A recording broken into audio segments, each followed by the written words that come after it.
শ্রী শ্রী গুরু গৌরাঙ্গ এবং শ্রী শ্রী রাধা মাধবজির অশেষ করুণায় শুভ নববর্ষ উপলক্ষে আমরা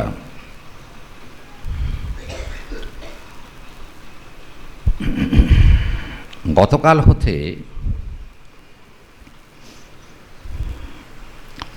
হরিকথা শুনবার সৌভাগ্য পেয়েছি।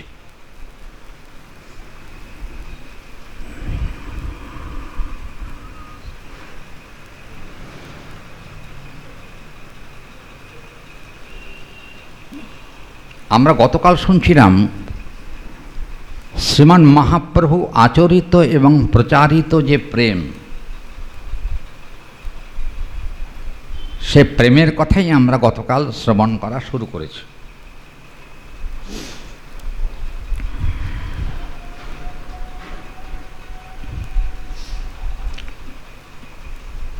গতকাল বলেছি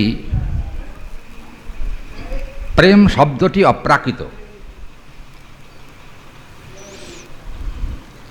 প্রাকৃত জগতের কোনো ভাষা প্রেম নয়।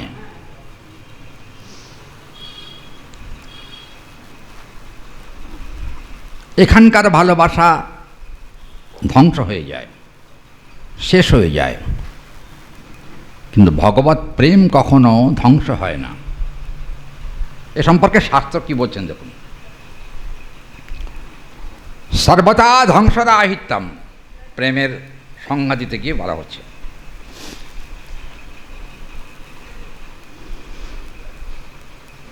প্রেম হলো ধ্বংসরহিত। দেখবেন গীতায় শ্রী ভগবান আত্মা স্বরূপ বর্ণনা করতে গিয়ে দ্বিতীয় অধ্যায়ে যে কথা বলেছেন সেটা অজ নিত্য শাশ্বত ওয়াম সনাতন, এলো আত্মার স্বরূপ। আত্মা যদি অজ হয় মানে জন্মরহিত হয়, নিত্য হয় মানে চিরকাল যা থাকে, যা কখনো ধ্বংস হয় না, শাশ্বত, অজ নিত্য। দেখবেন ভাগবতে আছে শাশ্বত ওয়াম শরীরে, এ কথা কিন্তু কোন শরীরের কথা বলেছে? এই শরীর না। শাশ্বত শরীরটা কি? যেটা এই পাঞ্চভৌতিক শরীরের ভিতরে যে শরীরটা আছে সে শরীরের কথা বলা হচ্ছে। অজ নিত্য শাশ্বত এলো আত্মা। সেই আত্মাকে পেতে গেলে যে বস্তুটি দরকার সেটাও কিন্তু অজ নিত্য শাশ্বত সনাতন। কারণ এখানে কিন্তু আমরা দেখতে পাচ্ছি যে উজ্জ্বল নির্মাণী গ্রন্থে ছিল রূপক স্বামীপাদ, তিনি কিন্তু এই প্রসঙ্গ বলেছেন। তিনি বলছেন যে সর্বথা ধ্বংসরাহিত্যম সত্যপি ধ্বংস কারণে,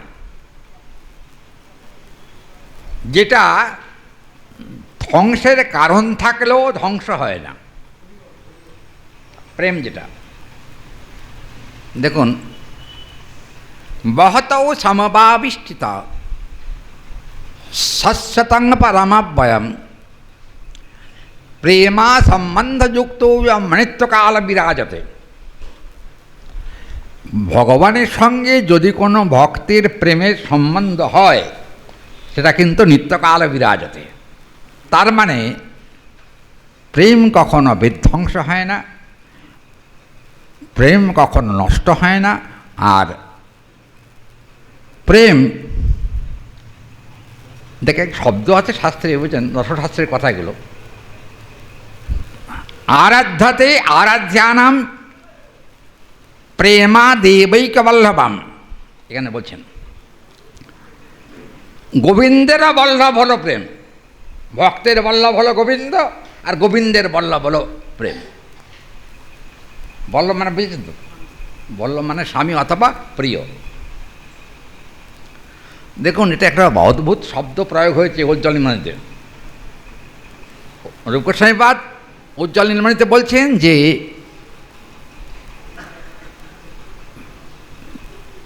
ইহ জগতে স্বামী স্ত্রীর যে সম্পর্ক আছে তা তো অনিত্য, আপনারা জানেন, নতুন করে কি বলবো। কিন্তু যিনি শিবেরও বল্লভ, যিনি ব্রহ্মার বল্লভ, যিনি ৩৩ কোটি দেবতারও প্রভু, তার প্রভু হলেন প্রেম। কি বলেন, ব্যাপারটা কিরকম জটিল হয়ে গেল না ব্যাপারটা? কারণ হলো এখানে কিন্তু এই শ্লোকটাতে একটু ভেঙে বলে দেওয়া হয়েছে। কীরকম? এখানে বলা হয়েছে যে এখানে মায়া বন্ধনাং যৌনঃ প্রেমা পরিকীর্তিতে। দেখবেন একটা প্রেম হলো ভাববন্ধন। মায়েরা ভক্তর একটু ঠান্ডা মাথায় শুনুন কথাগুলো। প্রেম হলো এক প্রকার ভাববন্ধন।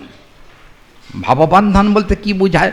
কোনভাবে আমরা ভগবানকে পেতে চাই, এটা ভাববন্ধন। কীরকম ভাবটা কি? যেমন ধরুন রস কিন্তু সাধারণত 5টা আমরা শুনি, কিন্তু রস আসলে 5টা নয়, রস আসলে 4টে।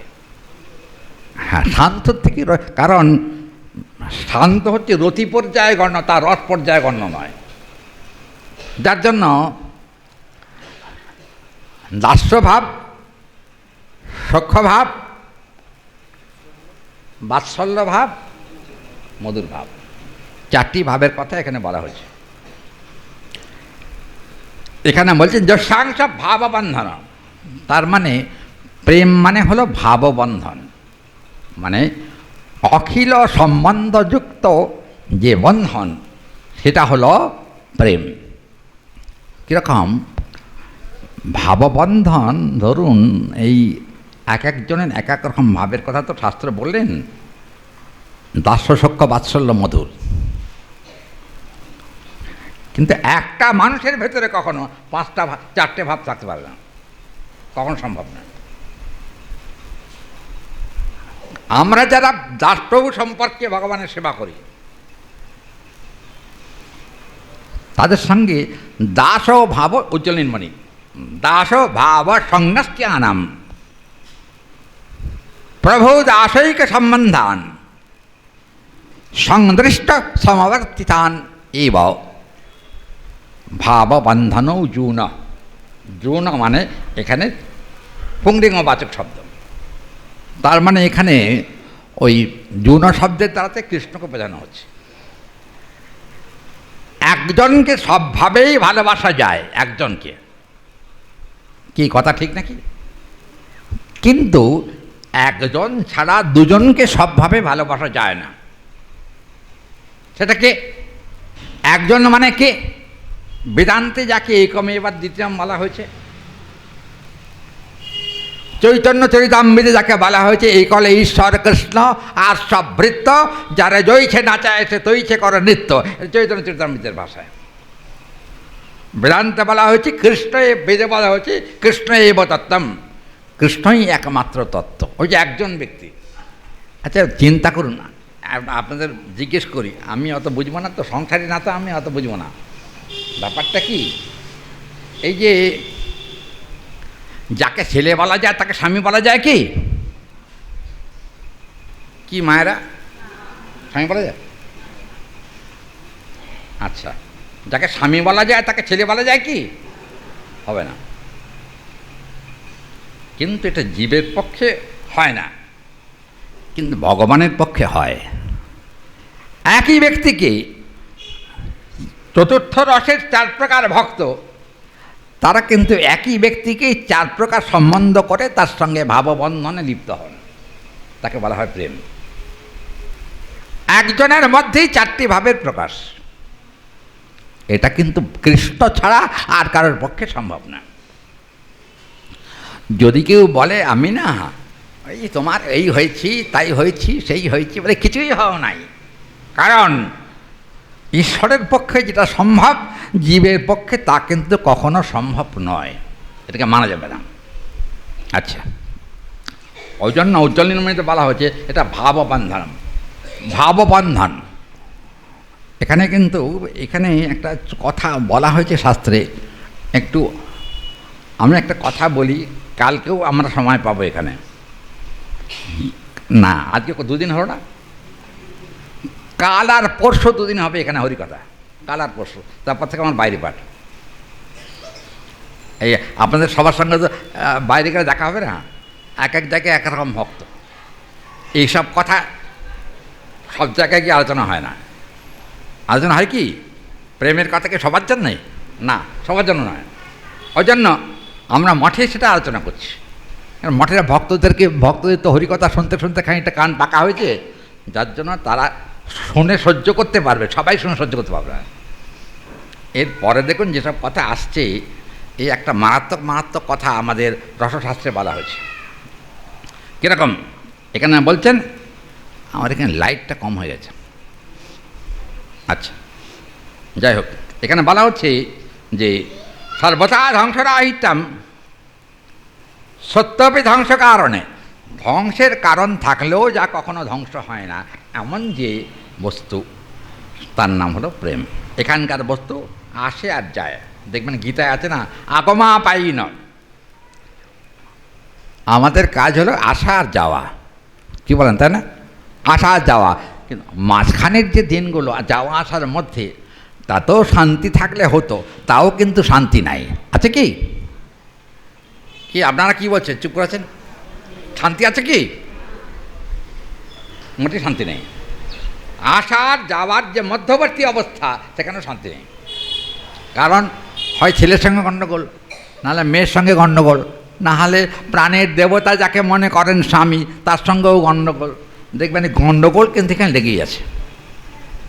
কিন্তু এইখানে একটা ভাববন্ধনের কথা বলা আছে, সেটা অতি সামান্যভাবে ভাববন্ধন।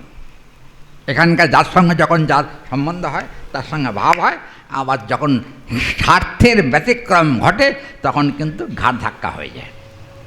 ঘাট ধাক্কা হয় না তখন? কে বলছে ভক্ত ঘাট ধাক্কা হয় না? কিন্তু ভক্তি প্রেম তা কিন্তু নয়। একবার যদি আমাদের ইষ্টদেব শ্রী গোবিন্দচরণে কারোর ভাবের সম্যক লাভ হয়, যদি সে ব্যক্তি কখনো গোবিন্দচরণে আত্মনিবেদন করে, দেখবেন চৈতন্য চরিতামৃতে আছে, কৃষ্ণ তোমার যদি বলে একবার, মায়াবন্ধ হইতে কৃষ্ণ তারে করেন পার।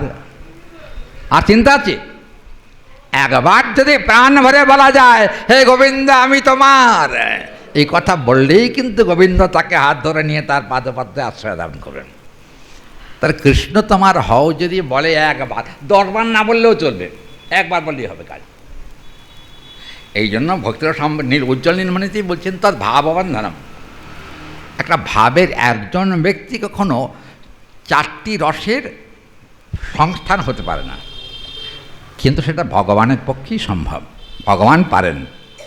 কারোর কাছে দেখা যায় প্রভুরূপে, কারোর কাছে সখারূপে, কারোর কাছে পুত্ররূপে, কারোর কাছে স্বামী রূপে। আমার গুরু মহারাজ বলতেন এক সময়, বলছেন যে স্বামী সাজবার খুব শখ আছে, কিন্তু স্বামীর দায়িত্ব পালনে সে ক্ষমতা নাই। কি কথাটা সত্য না মিথ্যা? তারা বর্তমান জীবনে স্বামী স্ত্রী হয়েছেন, শখে পড়ে ওই যে কি বলে বিয়ের দিনে কি করে, কত রকম ব্যাগ পাই, কত রকম বাজনা বাজে, কত রকম আনন্দ চলতে থাকে, তখন মনে একটা নতুন উদ্দীপনার সৃষ্টি হয়, হয় নাকি? কি মায়েরা বাবারা, কথা ঠিক নাকি? নতুন উদ্দীপনা হয় না? কি কুমারের তোমার হয় নাই? হ্যাঁ হয়েছে, নতুন উদ্দীপনার সৃষ্টি হয় বিবাহের দিন। দেখবেন যখন যায় না বিয়ে করতে, তখন কত রকম স্বপ্ন মনে মনে দেখে, বাবা সাংঘাতিক ব্যাপার। হ্যাঁ, কিন্তু জানবেন ভক্ত কখনো এই ক্ষণিকের স্বপ্ন দেখে না।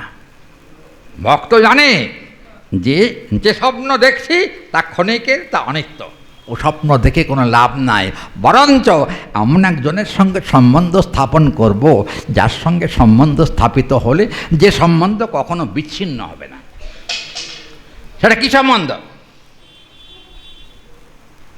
প্রেমৈক কারণম। এখানে বলা হচ্ছে প্রেমটাই হলো তার কারণ। যদি প্রেম ঠিক মতো কারোর অন্তরে প্রকাশিত হয় না, দেখবেন এখানে শ্রীমদ্ ভাগবতে একটা কথা বলা আছে, কথাটা একটু কড়া, কড়া হলেও সত্য। ধর্মপ্রজ্জিত কৈতবাত্র পরমনির্মৎসদানাং ক্ষতাম বেদ্যাং বাস্তবম অত্র বস্তুষী বদম তাপত্রাণ মূলনাম ইতি শ্রীমদ্ভাগবতে মহান্মৌনে কৃতে কিংবা অপরেরীশ্বর সদ্যর হৃদয় অবরুদ্ধতে অত্র পৃথিবী শুশ্রূষুভিः তৎক্ষণাৎ। কি কথা ভাগবত বলছেন দেখুন। ধর্মপ্রজ্জিত কৈতব অত্র, ধর্ম যেখান থেকে প্রকৃষ্টরূপে উজ্জিত বা ত্যক্ত হয়েছে তা কিন্তু ধর্ম পদবাচ্য নয়। ধর্মকে যদি ত্যাগ করে তার ধার্মিক বলা যায়? কি প্রাণগোপাল? যার ধর্মাচরণ নাই সে কখনো ধার্মিক নয়। ধর্মপ্রজ্জিত কৈতবাত্র পরমনির্মৎসরানাং শতাম। হরি বল। নির্মৎসর কিন্তু খুব পাজি রোগ। নির্মৎসর বুঝেছেন কি? নির্মৎসর হলো পাজি রোগ। পাজি রোগ বুঝছেন? নির্মৎসরটা বাংলা করে বলি, এটা সংস্কৃত কথা, বাংলা করে বলি। তার মানে সোজা কথা, পরের ভালো দেখতে না পারা, সোজা বাংলা নির্মৎসরতা। এখন ভাগবত বলছেন পরমনির্মৎসরানাং শতাম, যারা অন্যের ভালো দেখতে পারে না, যাদের কেবলমাত্র আমি আমি আমি আমি এই বুদ্ধি আছে, বাবা তাদের কখনো প্রেমভক্তি লাভের কোনো সম্ভাবনা নাই। প্রেম ভক্তি হবে না তাদের। আর কি এখানে কি বলছেন দেখুন, প্রেমৈক পরমোত্তমম, সত্য বলছেন। অনন্ত ব্রহ্মাণ্ডে যত সম্বন্ধ আছে তার মধ্যে পারমার্থিক প্রেমটাই হলো উত্তম। পারমার্থিক প্রেম না, আমি ভুল বললাম, উত্তম বললে ভুল হবে। পরমোত্তমম তার মানে পরম উত্তম, যার উপরে আর কোনো সম্বন্ধ হয় না, তাকে পরমোত্তমম বলছেন। এখানে কিন্তু যদা ভাববন্ধনম, একটু আগে আমরা শুনছিলাম, দেখুন এখানে ধর্মপ্রজ্জিত কৈতব অত্র পরমনির্মৎসরানাম। একটু প্রজ্জিত কৈতব মানে যে ধর্মের থেকে উজ্জিত বা ত্যক্ত হয়েছে কপটতা। কপটতা কাকে বলে? হরি বলে এই কথায় পাঠে এর আগে কিন্তু বলেছি। কপটতা কাকে বলে? হ্যাঁ, এই তো মনে আছে তোমাদের, ঠিক কথা। মন আর মুখ যার এক নয় সে হলো কপটাচারী। ধর্মপ্রজ্জিত কৈতব অত্র পরমনির্মৎসরানাং শতাম, যাদের মনে এক আর মুখে এক, এরকম করে যারা হরিনাম করে তাদের হরিনামেও কোনো ফল হয় না। বুঝছেন? শাস্ত্র সে কথা বলছেন। মনে মনে বলছে কি, ওই আমি একবার দক্ষিণেশ্বর গেছিলাম পাঠ করতে, দক্ষিণেশ্বরে, বুঝছেন। এখন আমাকে সব ভক্তরা বললো কি, বাবা দক্ষিণেশ্বর মায়ের মন্দিরে একটু যাবেন? বাবা যে একবার কৃষ্ণ দেখেছি তার আর মাকে দেখতে ইচ্ছা করে না। বাবা আমার পর রাগ করবে না, সত্যি কথাটা বলে দিলাম। এখন ওরা কিছুতে শুনলো না, জোর করে নিয়ে গেল মায়ের মন্দিরে। আচ্ছা, দক্ষিণেশ্বর গেলাম, একটা সিদ্ধপীঠ, তো রামকৃষ্ণদেবের একটা সিদ্ধপীঠ গেলাম, গিয়ে মাকে প্রণাম টনাম করলাম। গিয়ে দেখি জানেন, ওরে বাবা হাজার হাজার লোকের লাইন। আমি বললাম বাবা আমি অত লাইন দিতে পারবো না, যদি এমনি গিয়ে দর্শন হয়তো হোক, নাহলে এখান থেকে মাকে প্রণাম করে চলে যাব।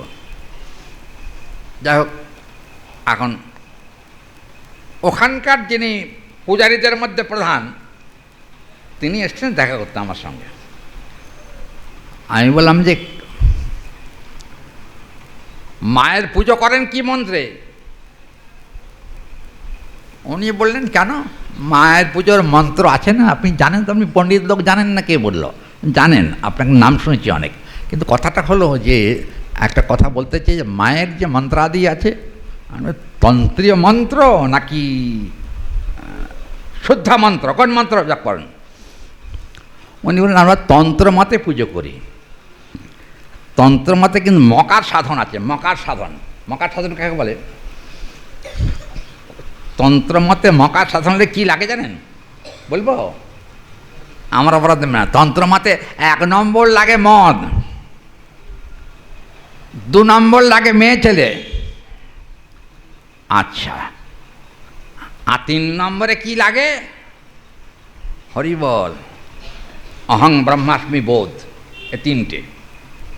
আমি মা, আমি প্রভু, আমি সব, এই বোধ।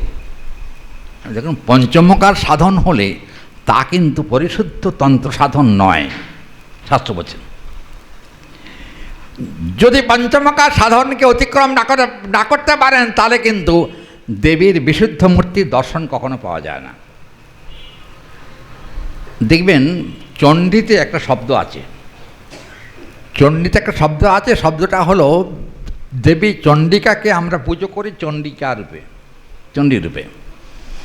কিন্তু একটা কথা হলো, চণ্ডীরও কিন্তু একজন পূজ্য আছেন। চণ্ডী কার পুজো করেন? হরি বল। আমি একটুখানি শিবপুরাণের কথা বলি, শিব আর পার্বতীর কথা হচ্ছিল, শিবপুরাণে এ কথা বলা আছে। পার্বতী শিবকে জিজ্ঞেস করছেন, প্রভু আপনিও জগৎ পূজ্য, আমিও জগৎ পূজ্য, কিন্তু আমাদের পূজ্যকে সেটা আপনি দয়া করে বলুন। শিবপুরাণে কথা আছে, আমাদের পূজ্য আছে কি কেউ আলাদা করে নাকি আমরাই কেবলমাত্র পূজ্য? শিব বললেন নহম, শিবপুরাণের কথা, আমি কিন্তু পরম পূজ্য নই। আমি পূজ্য বটে কিন্তু পরম পূজ্য নই। পরম পূজ্য কে? কি শিবপুরাণে কি বলছেন দেখুন, পরমাং ব্রহ্মেতি পুরুষঃ দেবার্থং পরমেশ্বরম শিব ব্রহ্মৈক ইষ্টমেব তৎ সাধনং পরিচক্ষতে। শিব পার্বতীকে বললেন, দেখো দেবী, একটা কথা তোমাকে বলি, অনন্ত ব্রহ্মাণ্ডে অনেকেই পূজ্য আছেন, অনেক দেবতা আছেন। আচ্ছা, দেবতা দেবীর সংখ্যা কত? দেবদেবীর সংখ্যা কত হিন্দু মতে? হ্যাঁ, 33 কোটি। বাবা, যদি একটা লোক 33 কোটি দেবতার পূজা করে, সে মরলে কার কাছে যাবে? কি হরি বল, কি কয়? 33 কোটি দেবতার যদি কেউ পুজো করে, মরলে কার কাছে যাবে? একজন হাত নিয়ে টানাটানি করবে, একজন পা নিয়ে টানাটানি করবে, একবার মুন্ডু নিয়ে টানাটানি করবে, কে কার কাছে যাবে? কিন্তু ভুলে যাবেন না, শাস্ত্র বলছেন এ কথা। শিবপুরাণ, শিব বলছেন পার্বতীকে, পরমেশ্বরতমম তমম, দেখুন পরমেশ্বর স্বর, পরমেশ্বরতর, পরমেশ্বরতম, তার মানে পরমেশ্বরতমম দেব নারায়ণ পরো ভবেৎ দেবস্তং সর্বদেবাহি পরমা পূজ্যৈক গ্রাহ্যত। অনন্ত ব্রহ্মাণ্ডে একজনই শ্রেষ্ঠ পূজ্য, অত দেবতা নয়।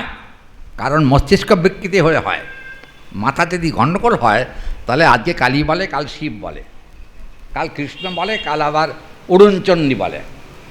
বুঝছেন? আপনার কত রকম চণ্ডী পুজো দেখেছেন তা আমি জানি না, আমি দেখি কয়েক প্রকার চণ্ডী পুজো দেখেছি।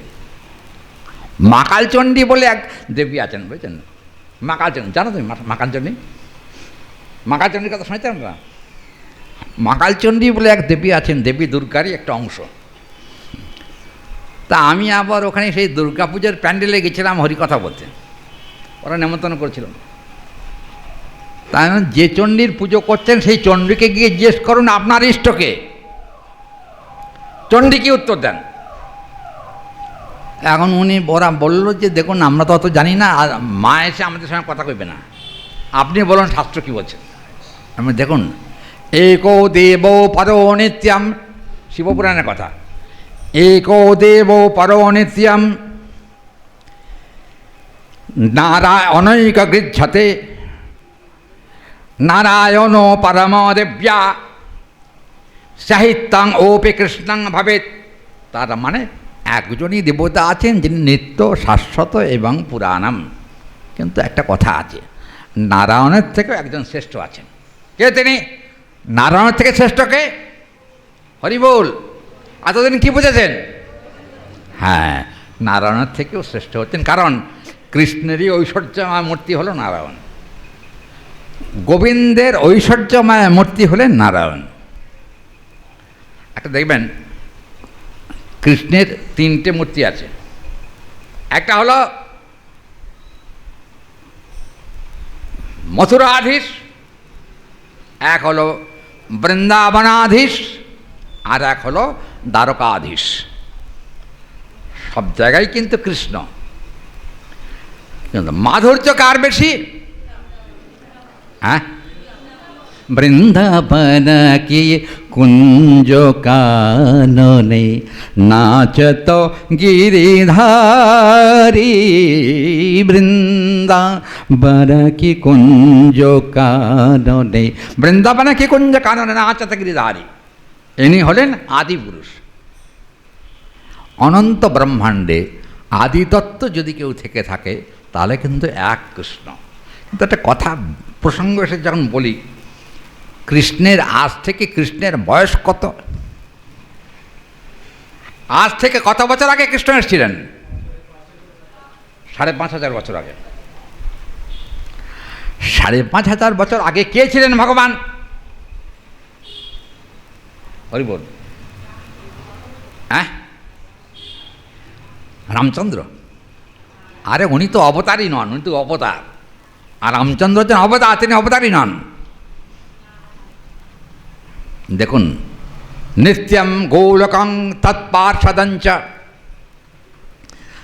ক্ষেত্রং হি বিভবতে সর্বেষামপি পুরুষম গোলকধাম্নে নিত্যৈক দ্বারক তৎ মথুরাধিকং তৎ অধিপতে কৃষ্ণে।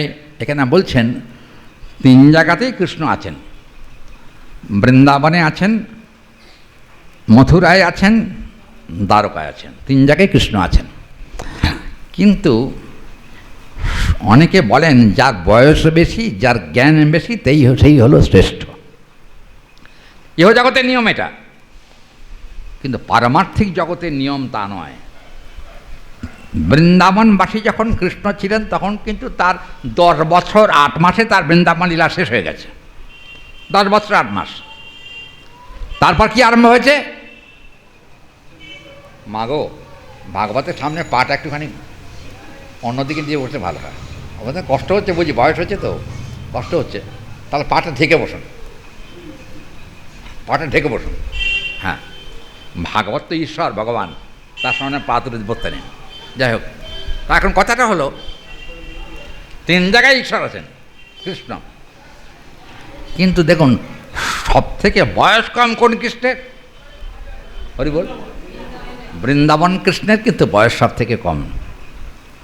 কিন্তু এটা জড়ীয় বিচার, এটা জড় জগতের বিচার। এই যে দ্বারকাধীশ, মথুরাধীশ আর বৃন্দাবনাধীশ, তার মধ্যে কিন্তু বলা হয়েছে আরাধ্য ভগবান ব্রজেশ তনয় তদ্ধাম বৃন্দাবনং রম্যঃ কাচিদুপাসনা ব্রজবধুবর্গেণ যঃ কল্পিতা শ্রীমদ্ভাগবতং প্রমাণমমলম প্রেমাপমর্থমহান শ্রীচৈতন্য মহাপ্রভোর্মতমিদং তত্রাদরো ন পরঃ। এখানে বলা হচ্ছে, দেখবেন নারায়ণেরও আরাধ্য কৃষ্ণ। প্রসঙ্গ যখন এসছে বলে ফেলি, নারায়ণেরও আরাধ্য কিন্তু কৃষ্ণ। নারায়ণের আরাধ্য কী করে হলেন? অনেকে আমাকে বলেন, ঠাকুরমশাইরা যারা আছেন তারা আমাকে বলেন, তাহলে প্রাণ প্রতিষ্ঠার জন্য কৃষ্ণকে না ডেকে ওই নারায়ণকে নেওয়া হয় কেন? এটা তার কথা, একটা প্রশ্ন তো।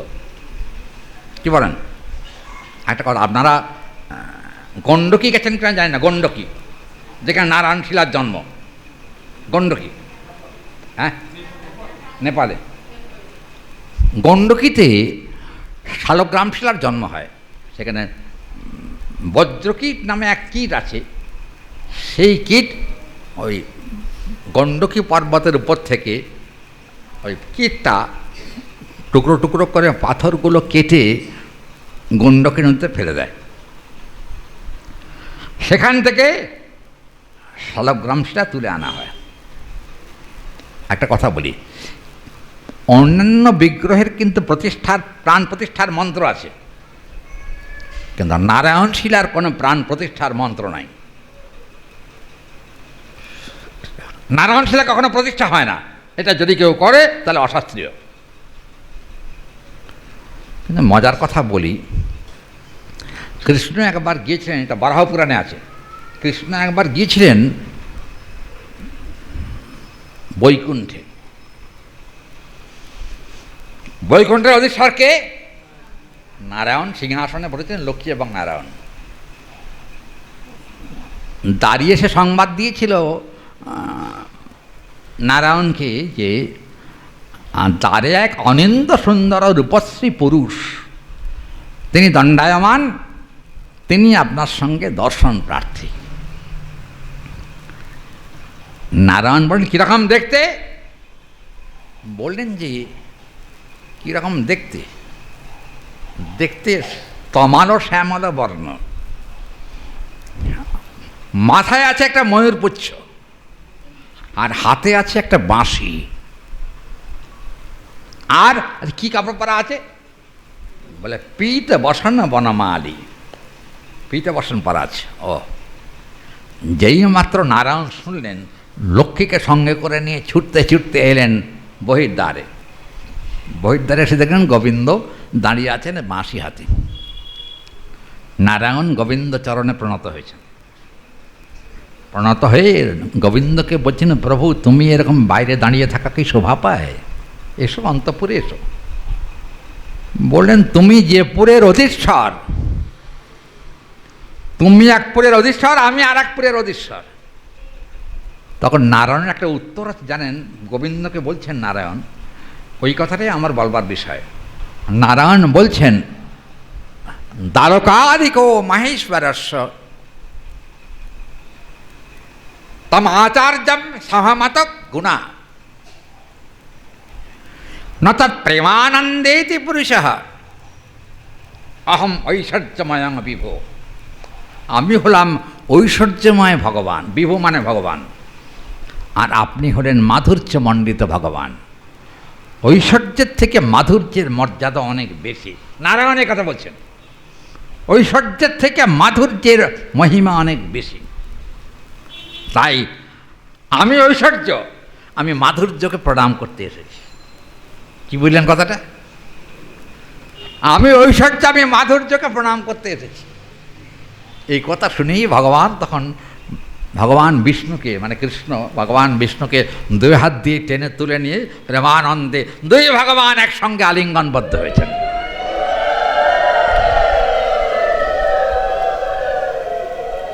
এই যে দুই ভগবানের একত্র সম্মিলন।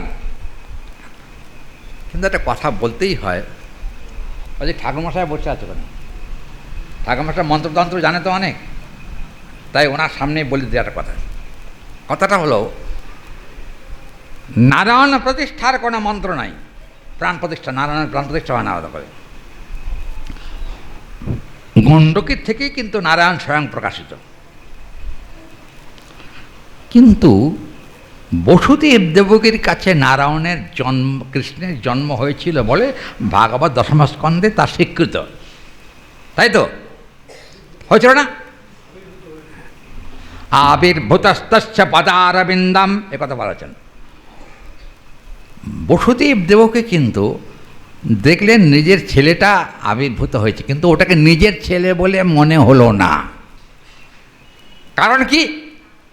কংসের কারাগারে নিজের ছেলে বলে মনে হলো না। তাহলে কি কেন মনে হলো না? কেন? মানে আমার ছেলে তো দু হাত, আর যিনি কংসের কারাগারে আবির্ভূত হয়েছেন তার দেখতে পাচ্ছি 4 হাত। শঙ্খ চক্র গদা দুদায়ুধম এখানে বলা হচ্ছে। শুধু 4 হাত না, অস্ত্রশস্ত্র নিয়েই এসছে একেবারে। শঙ্খচক্র গদাপদ্ম তার হাতে রয়েছে। এই অবস্থায় ভগবান আবির্ভূত হয়েছেন। আচ্ছা ঠিক আছে, তা বিষ্ণু তাহলে বিষ্ণুরূপে এসছেন, তাই তো? বসুদেব দেবকী যখন নারায়ণের কাছে প্রার্থনা করছিলেন, ভাগবতের প্রসঙ্গ, নারায়ণের কাছে প্রার্থনা করছিলেন যে এটা কংসের কারাগার, এটা তোমার বা আমার বাড়ি নয়। যদি কংস টের পায় তোমার জন্ম হয়েছে, তাহলে কিন্তু তোমার কেটে খেয়ে ফেলবে। তার থেকে তুমি কৃপা করে স্বাভাবিক রূপে প্রকাশিত হও। ভগবান বসুদেব দেবকীর প্রার্থনায় তখন কিন্তু কি হলো, বভূব প্রাকৃত শিশু।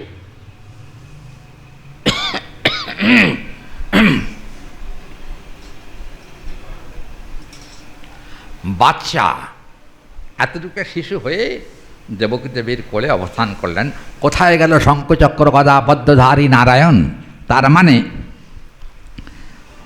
তত্ত্ব তো কিন্তু নারায়ণ এবং কৃষ্ণ অভিন্ন, কিন্তু গুণগত পার্থক্যে কিন্তু নারায়ণের থেকে কৃষ্ণের 4টি গুণ বেশি, 4টি গুণ।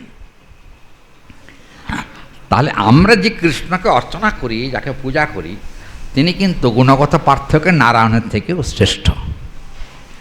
কিন্তু একটা কথা এখানে মনে পড়ে যায়, সেটা হলো অভিষেক যখন হয়, অভিষেক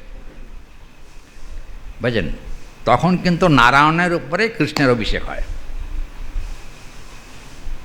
শালগ্রাম শিলাতেই কিন্তু কৃষ্ণ মন্ত্রের অভিষেক হয়। কারণটা কি? কারণটা হলো তত্ত্বত কৃষ্ণ এবং নারায়ণ এক বলেই সেখানে কিন্তু কৃষ্ণ মন্ত্রে নারায়ণের অভিষেক হয়। তত্ত্বত কৃষ্ণ আর নারায়ণ কোনো প্রভেদ নাই, কিন্তু গুণগত পার্থক্য আছে, এটা মানতে হবে। এখানে কিন্তু নারায়ণকে সহজে পাওয়া যায়, কিন্তু কৃষ্ণকে এত সহজে পাওয়া যাবে না। ঐশ্বর্য থাকলে নারায়ণকে পাওয়া যায়। নবদ্বীপে একটা বাড়ি আছে বুঝলেন, আমি ওখানে 13 বছর পাঠ করেছি, 13 বছর নবদ্বীপে। ওটা লক্ষ্মীনারায়ণ মন্দির। ওরা খুব ধনী, লক্ষ্মীনারায়ণের পাঠক টাকাওয়ালা খুব। যাই হোক, আমি 13 বছর আগের কথা বলছি। তখন আমি যখন পাঠ করতাম, তখন আমাকে একদিন পাঠে 1000 টাকা করে দিত, বুঝছেন? কত বছর আগে? হ্যাঁ, 13 বছর আগে। এখন যাই হোক, ওখানে আমাকে ওই ভদ্রলোক বলল কি যে আপনি লক্ষ্মীনারায়ণের মহিমা বলুন, তাহলে আমাদের বেশ আনন্দ হবে। তা আমি একটুখানি কড়া করে বলছিলাম, আমি টাকার মহিমার কথা বলতে পারবো না। টাকার মহিমা বলছেন, লক্ষ্মীনারায়ণ তো টাকার ঠাকুর, অর্থের ঠাকুর, বৃত্তের ঠাকুর। কিন্তু আমাদের গোবিন্দ কিন্তু টাকার ঠাকুর না, অর্থের ঠাকুর না, তিনি কিন্তু প্রেমের ঠাকুর। এটা মনে রাখতে হবে। গোবিন্দের নাম আর মহাপ্রভুর নাম কিন্তু অভিন্ন। দেখবেন মহাজনরা বলছেন, ও হে প্রেমের ঠাকুর গোরা, ও হে প্রেমের ঠাকুর গোরা। দেখবেন ভাগবতে আছে, প্রেমৈক পুরুষোত্তমম কৃষ্ণৈক পরমেশ্বর। এখানে কিন্তু বলছেন পরমেশ্বর শ্রীকৃষ্ণ কিন্তু প্রেমেরই ঠাকুর।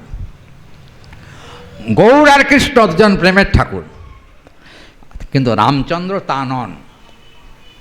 কারণ রামচন্দ্র, এখানে সেদিনে পাঠে বলছিলাম, আপনাদের মনে আছে বোধ হয় কথাটা, ওই যে যেখানে বলা হয়েছিল যে সীতা দেবী একসময় রজস্বলা হয়েছিলেন, এই কথা মনে আছে পাঠে? আপনাদের মনে আছে?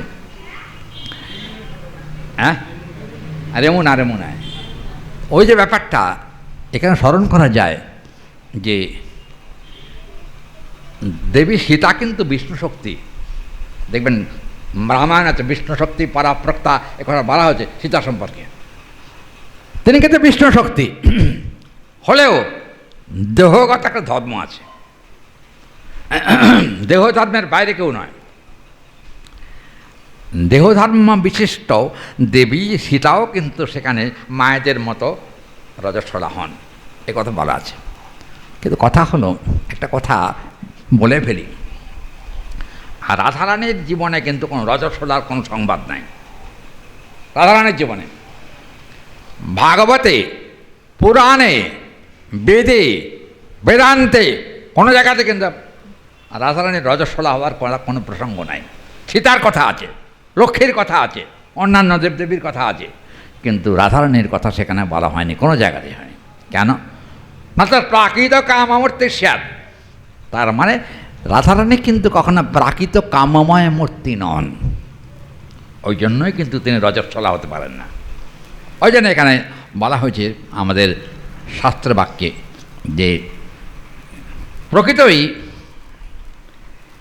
সর্বদা ধ্বংস রাহিতাম, যে শ্লোকের থেকে এত কথা এলাম। কয়টা বাজে? ও মা, 7:30 বেজে গেছে। আচ্ছা, আমি তো 7:30 বসে গেছি, আপনারা কেউ কেউ দেরি করে এসছেন, আমার তাতে কোনো দোষ নাই। আমি কি কোনো অপরাধ করেছি নাকি বলুন? আমি কিন্তু টাইম দিয়ে এসে গেছি। আচ্ছা, আগামীকাল আর আগামী পরশু দুদিনে পাঠ হবে এখানে। পঞ্চম দিবস থেকে আমি বাইরে যাব না, এখানেও কিন্তু পাঠ হবে। বৈশাখ মাসের 1 মাস আমাদের ছেলেরা পাঠ করবেন। দুজনকে ঠিক করা হচ্ছে, ওরা 1 মাস ধরে পড়বার ফাঁকে ফাঁকে আমি এসে আবার এই যে প্রসঙ্গ শুনছিলেন আপনারা, ওই প্রসঙ্গটায় কথা স্মরণ করব, চিন্তা করব, বলবো। আচ্ছা, সর্বদা ধ্বংসরাহিতম, প্রেম হলো ধ্বংসরহিত বস্তু। আর সত্যপি ধ্বংস কারণে, জগতে এমন কোনো জিনিস নাই যা কোনো দিন ধ্বংস হয় না। আছে কি? এই যে এই যে আশ্রমটা দেখছেন না, মন্দিরটা, এও কিন্তু একদিন ধ্বংস হয়ে যাবে, হবে না? মহাপ্রলয় যখন আসবে থাকবে আশ্রম, মন্দির থাকবে না। আমি আপনি তো দূরের কথা, পুরীর মন্দিরে পর্যন্ত কাঠ হয়ে গেছিল মহাপ্রলয়ে, একথা শাস্ত্র প্রমাণ আছে। একটা কথা বলি প্রসঙ্গক্রমে, কিন্তু একটা বস্তু কখনো ধ্বংস হয় না, যেমন আসে আর যায়, আগমা পাই ন, গীতার কথা। কিন্তু প্রেম এলে আর কখনো যায় না। আমরা আসি আর যাই বারবার। পুনরপি, শঙ্করাচার্যের কথা আছে না, পুনরপি জননং পুনরপি মরণং পুনরপি জননী জঠরে শয়নম, আছে না শঙ্করাচার্যের কথা? বারবার জন্মগ্রহণ করছি, আবার জন্মাচ্ছি, আবার মরছি, আবার জন্মাচ্ছি, তো হচ্ছে। কিন্তু জানবেন, একবার যদি সৌভাগ্যক্রমে কারো হৃদয়ে প্রেম সঞ্চারিত হয়, সব মরে গেলেও, সব ধ্বংস হয়ে গেলেও, প্রেম কখনো ভক্তের হৃদয় থেকে ধ্বংস হয় না, হতে পারে না। এটা একটা নিত্য, আত্মার মতো নিত্য শাশ্বত সনাতন। দেখুন, একটা কথা প্রসঙ্গ এসছে যখন বলেই ফেলি। কথা হলো যে অনিত্যমেব দেব, দেবতাও কিন্তু অনিত্য। যেসব দেবতা আছে না, 33 কোটি দেবতা, এরাও মরে, কেউ চিরকাল বাঁচে না। তবে কি আমাদের থেকে তাদের পরমায়ুটা বেশি। হ্যাঁ, ব্রহ্মা পর্যন্ত মৃত্যু আছে, 3 জনের মরণ নাই। এক হলো ব্রহ্মা, এক হলো বিষ্ণু, 2 হলো শিব, 3 হলেন পার্বতী। এই 3 জনের কখনো মৃত্যু হয় না, এছাড়া জগতে সব মরে, কেউ বাঁচে না। 33 কোটি ওই যে কি বলে মায়েরা কি পুজো করেন, কি সুবচনী পুজো নাকি জানেন কি? আপনারা করেন তো? আরে বিয়ের সময় করতে হয় না, কি কথা বোঝে না, বিয়ের সময় করে না সুবচনী পুজো? কি মায়েরা সুবচনী পুজো করেন বিয়ের সময়? আচ্ছা, আপনারা বলুন তো সুবচনীর চেহারাটা কীরকম বলুন তো? মায়েরা সুবচনীকে দেখতে কীরকম? কিরে কথা কয় না? তার হাত কয়টা? হ্যাঁ, কি কয়? আমি কানে কম শুনি, জোর বলুন। সুবচনীর চেহারাটা কীরকম? শিলা কি বলছে? নারায়ণ শিলা, নারায়ণ শিলা সুবচনী? খবরদার সব কথা বলবেন না। নারায়ণ শিলা সুবচনী, চিন্তা করুন তো কী কথা। এগুলো মায়েদের সব নানান রকম তৈরি করা কথা। আচ্ছা, কথা হলো সুবচনের কিন্তু মৃত্যু আছে জানেন, কিন্তু ভগবান বিষ্ণুর কখনো মৃত্যু নেই। আর অনন্ত কোটি ব্রহ্মাণ্ডের অধীশ্বর কিন্তু বিষ্ণু নন, অনন্ত কোটি ব্রহ্মাণ্ডের অধীশ্বর হচ্ছেন ভগবান কৃষ্ণ। ওই জন্য বলা আছে বেদান্তে কৃষ্ণৈক পরমেশ্বরম, একটা বেদান্তের বাক্য। কিন্তু একটা কথা এখানে বলতে হয়, এখানে গীতায় কিন্তু সে কথা স্বীকার করে নেওয়া হয়েছে।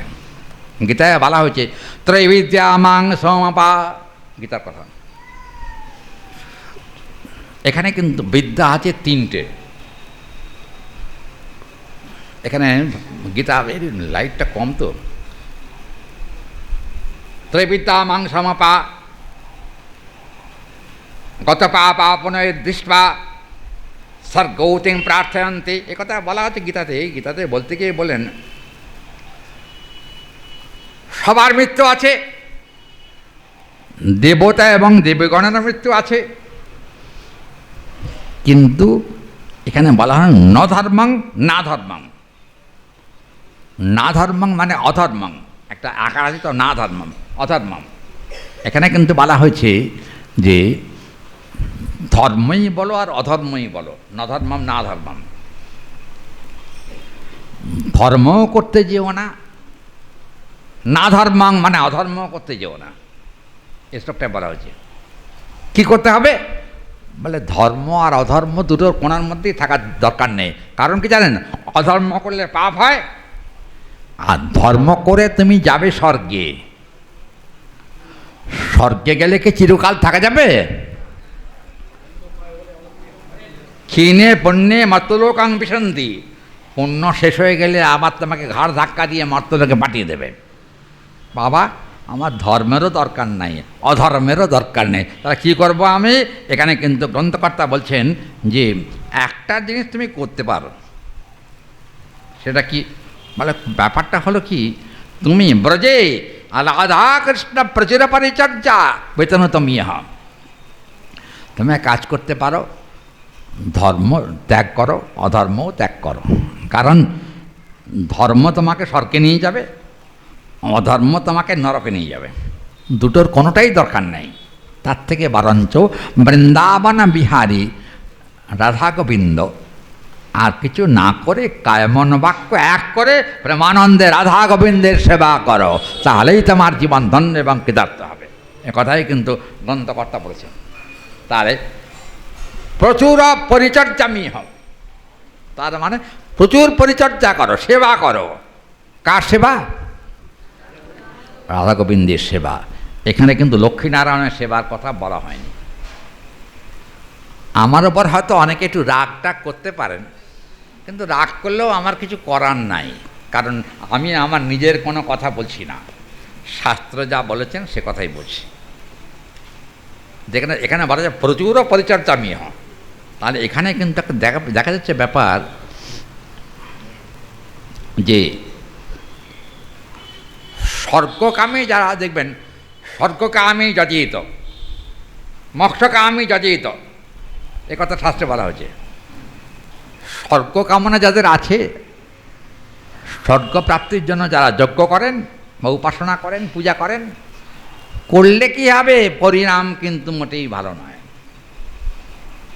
তাহলে কি হবে বলে, আমার স্বর্গেও দরকার নাই, নরকেও দরকার নাই। স্বর্গ নরকের অতীত কি বলে? ব্রহ্মলোক। স্বর্গ নরকের অতীত ব্রহ্মলোক মানে কি? এখানে ব্রহ্মার বাড়ি না, ব্রহ্মলোক মানে নিরাকার ব্রহ্ম যেখানে থাকেন সেখানকার কথা হচ্ছে। স্বর্গ এবং নরকের অতীত হলো ব্রহ্মলোক। কোথায় যাবে? ব্রহ্মলোককে, যেখানে নিরাকার ভগবান বিরাজ করেন না। আমরা নিরাকার ভগবানের উপাসক নই, আমরা দিব্যত বৃন্দারণ্য কল্পদ্রমাধ আছে না শাস্ত্রে, শ্রীমৎ রত্নাকর সিংহাসনস্থ শেষে রাধাশীল গোবিন্দ দেব্যৌ পৃষ্ঠালিভি সেব্য মনৌ স্মরামি। আমি সেই বৃন্দাবনস্থিত যে বৃন্দাবনের যে কল্পবৃক্ষ আছে, এই কল্পবৃক্ষের নিম্নদেশে যে রাধা গোবিন্দ যুগল হয়ে দাঁড়িয়ে আছেন, আমার উদ্দেশ্য আমি তাদেরই চরণপাদপদ্ম সেবা করতে চাই। এটা হলো আমার মনুষ্য জীবনের একমাত্র উদ্দেশ্য, আর কোনো উদ্দেশ্য নেই। আজকে তো সময় নেই, কালকে আপনাদের একটা লীলা শোনাবো, দেখবেন। আমি নিজস্ব গল্প নয়, এটা বৃহৎ ভাগবতামৃতে আছে এই প্রসঙ্গটা। আগামীকাল আপনাদের শোনাবো। দেখবেন গতিটা মানুষ যেতে যেতে যেতে কোথায় গিয়ে দাঁড়িয়ে যায়, যেখানে গিয়ে কিন্তু গতির শেষ, সেখানেই কিন্তু গোবিন্দচরণ শুরু। এই কথা শাস্ত্র বলেছেন। আজকে তো 7:30 বেজে গেছে, আজকে আর আমি আগাম না, ওই প্রসঙ্গটা এলে আমাকে 1 ঘন্টা সময় দিতে হবে। কালকে বলবে এই প্রসঙ্গ। কালকে আসছেন তো সবাই? সামনে 3 জন বলল, পিছন লোক বলছে না। হ্যাঁ, হরি বল। কথাটা হলো যে আপনারা কালকে আসুন, কাল আর পরশু এই দুটো দিন আমি সময় পাবো। আজকে এক ভক্ত পাঠ দিয়েছেন, তার বাড়ি বারাসাত। সে আমাদেরই ভক্ত ছিলেন। তার ছেলে আমাকে আজকে বলে ফোন যে মায়ের ক্রিয়াকার্য হচ্ছে, একটু তার আত্মার কল্যাণের জন্য একটু হরিকথার ব্যবস্থা করবেন। আজকে তার নাম উর্মিলা দেবী, উর্মি নিত্যধামগত উর্মিলা দেবী। তার পারমার্থিক এবং আত্মিক কল্যাণের জন্য আজকে ভাগবতী কথার আয়োজন হয়েছে। আমরা গৌরগোবিন্দের চরণে তার আত্মিক কল্যাণ প্রার্থনা করি। মঞ্চকল্পতরুভ্যশ্চ কৃপা সিন্ধু ভয়বচ পতিতানাং পাবনেভ্যো বৈষ্ণবেভ্যো নমো নমঃ। কালকে কটায় পাঠ? হ্যাঁ, মনে থাকবে তো? আচ্ছা। নিতাই গৌর প্রেমানন্দে হরি হরি বল, হরি হরি বল, হরি হরি বল, হরি